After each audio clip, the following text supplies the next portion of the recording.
Pemirsa Komisi 1 DPRD Kota Batam turun langsung meninjau lokasi penimbunan hutan bakau di Kampung Setengah, Kelurahan Tanjung Piayu, Kecamatan Seibeduk pada Rabu 12 November kemarin. Dan sidak ini dilakukan untuk menindaklanjuti laporan warga nelayan yang mengaku kehilangan mata pencaharian akibat aktivitas perusahaan di kawasan tersebut. Penimbunan lahan di Kampung Setengah ini dilakukan oleh PT Ginoski dan juga telah meratakan belasan hektar lahan bakau yang selama ini menjadi sumber penghidupan warga. Informasi selengkapnya sudah dihimpun oleh rekan kami Ian Sitanggang, wartawan Tribun Batam, yang juga sudah terhubung bersama kita pemirsa. Rekan Ian, silakan laporan terkini dari Anda selengkapnya. November 2025, Komisi 1 DPRD Kota Batam melakukan sidak ke salah satu lokasi penimbunan hutan bakau di daerah Kecamatan Seibeduk, Kota Batam, Provinsi Kepri, di mana sidak yang dilakukan ini atas laporan dari warga atau warga yang memang betul-betul berprofesi sebagai nelayan yang tinggal di daerah Seibeduk. Warga ini mengeluhkan hasil tangkapan mereka, di mana setelah adanya penimbunan hutan bakau ini, hasil tangkapan mereka itu jauh menurun dari sebelumnya. Bahkan yang paling parahnya lagi, setiap hujan turun, nelayan tidak mendapatkan tangkapan sedikit pun karena alat tangkap mereka itu kotor dan keramba mereka, jaring mereka itu kotor, artinya ikan tidak dapat seperti itu. Dan selain itu juga di daerah bakau itu ada aliran sungai yang selama ini mereka gunakan sebagai tempat untuk mencari udang bakau. Tapi saat ini sungai tersebut sudah tidak bisa lagi mereka gunakan untuk mencari nafkah karena sudah ditimbun oleh pengembang seperti itu.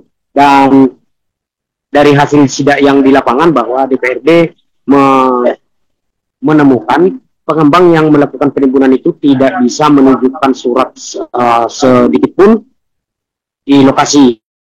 Alasan mereka itu semua surat ada di kantor, dan DPRD Komisi 1 DPRD Kota Batam meminta kepada Dinas Lingkungan Hidup yang ikut pada sidak hari itu untuk melakukan tindakan sesuai dengan aturan yang berlaku dan menghentikan segala aktivitas yang ada di lokasi sampai pihak perusahaan bisa menunjukkan surat yang dimiliki atas aktivitas yang ada di lokasi seperti itu.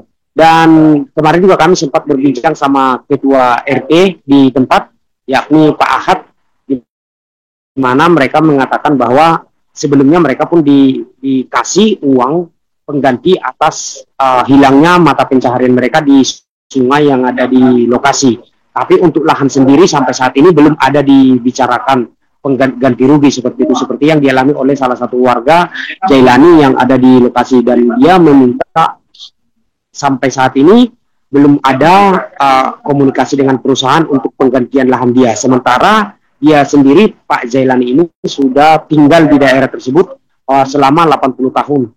Mulai dari nenek, bapak, bahkan dia sendiri. Dan saat ini kebunnya itu sudah mulai dikerjakan dari berbagai sisi. Karena kebetulan tanah yang dia kelola itu bentuknya berbukit, jadi dari sisi di bawah sudah mulai diambil seperti itu.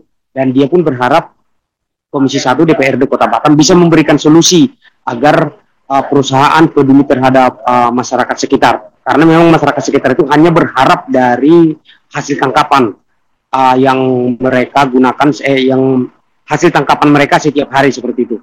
Demikian mungkin informasi yang bisa kami sampaikan dari Kota Batam. Kami kembalikan ke rekan Yusdina di studio. Waalaikumsalam. Selamat siang dan salam sejahtera untuk kita semuanya. Pertama-tama terima kasih atas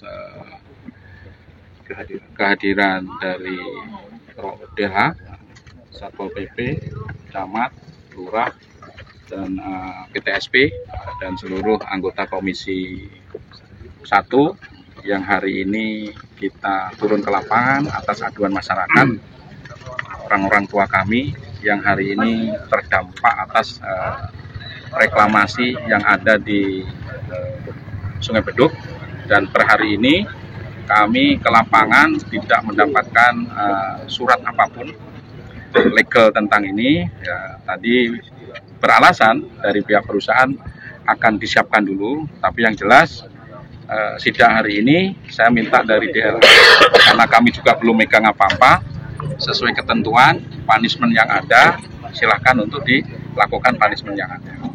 Yang seperti yang kami ketahui, kalau dia nggak bisa menunjukkan dokumen-dokumen yang dia punya, maka seluruh alat harus berhenti dulu. Seluruh alat harus berhenti dulu 1 kali 24 jam sampai dia bisa membuktikan dokumen itu. Dokumen yang diperlukan, karena ini sudah menyangkut reklamasi, maka izin reklamasinya, PKKP-RL-nya harus ada. Wajib hukumnya. Kalau tidak ada, berarti ini ilegal. Kalau ilegal, berarti ini adalah pelanggaran tentang lingkungan dan ini pidana murni. Kedua, bagi masyarakat, Bapak ini terdampak dan dia melaporkan ke Komisi 1 bahwa nanti silahkan pihak perusahaan, kalaupun legalnya sudah lengkap untuk membantah ini, beliau punya tanah di sini yang selama ini yang dia garap dan sekarang ditimbun, Pak ya, ditimbun oleh perusahaan dan per hari ini dia tidak menerima uang sepeser pun. Nah, Bapak ini, artinya kedua, kami prinsipnya tidak mengganggu investasi. Ini yang perlu digarisbawahi. Tapi investasi ini harus paham regulasi, harus paham aturan. Kalau belum lengkap, jangan bergerak dulu. Lengkapi dulu semua dokumen, baru kalian bergerak. Karena Batam juga butuh investasi.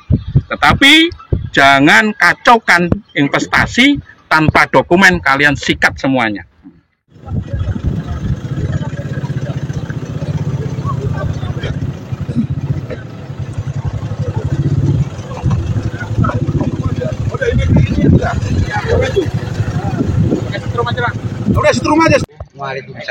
Selamat siang dan salam sejahtera untuk kita semuanya.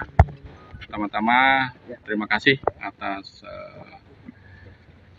kehadiran dari DH, Satpol PP, Camat, Lurah, dan PTSP dan seluruh anggota Komisi 1 yang hari ini. Izin Pak, Assalamualaikum warahmatullahi wabarakatuh. Salam sejahtera bagi kita semua. Kami dari pihak Dinas Lingkungan Hidup terkait aduan masyarakat, kami mendampingi Komisi 1 Pak.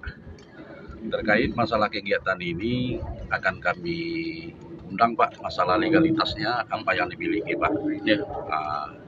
Ya pencemaran bisa aja Pak. Tetapi kalau kita verifikasi ke lapangan, dampaknya yang di mana bisa kita jawab Pak.